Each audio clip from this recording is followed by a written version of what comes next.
प्रथमे तु अस्माकं भारतदेशः विविधतास्थानमस्ति।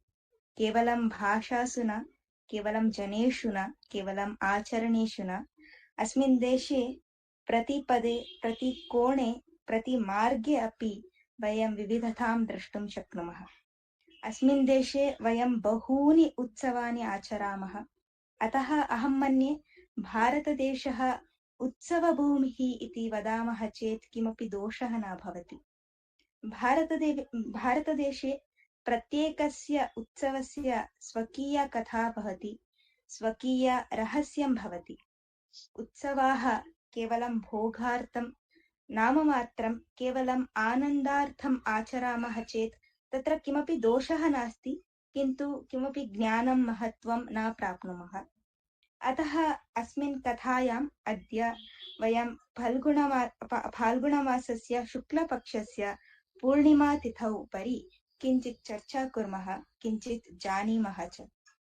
तद्दिनं कः विशेषः?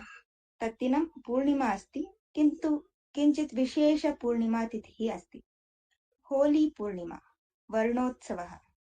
अस्मिन् दिने सर्वे वर्णेः क्रीडां कुर्वन्ति। गृहे मधुरखाद्यानि पचित्वा पूजां कृत्वा खादन्ति। रात्रौ अग्निकुण्डं दहन्ति, नर्तनं गानं कुर्वन्ति। किन्तु किमर्थम् अस्य आचरणस्य कथा का इति अद्य वयं जानीमः। होली इति पदं होलिका इति पदात् आगतम् अस्ति। होलिका एका राक्षसी। सा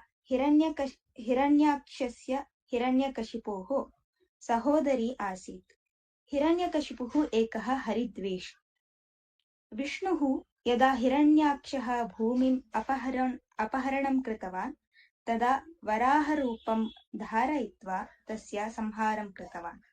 हिरण्यकशिपुः हिरण्याक्षस्य सहोदरः। सः घोरं तपः कृत्वा ब्रह्मणः अनुग्रहेण वरं प्राप्तवान्। किन्तु दैवक्रीडां पश्यतु। अप्रियम् अस्माकं दैवस्य प्रियं भवति। What is unpleasant to us is most dearest to our feet. अतः अस्माकं हिरण्यकशिपुः पुत्रः प्रह्लादः इति महाविष्णुभक्तस्य रूपेण जन्म प्राप्तवान्। पिता विष्णुद्वेषी, किन्तु पुत्रः महान् विष्णुभक्तः। एतदेव खलु विदेः क्रीडा।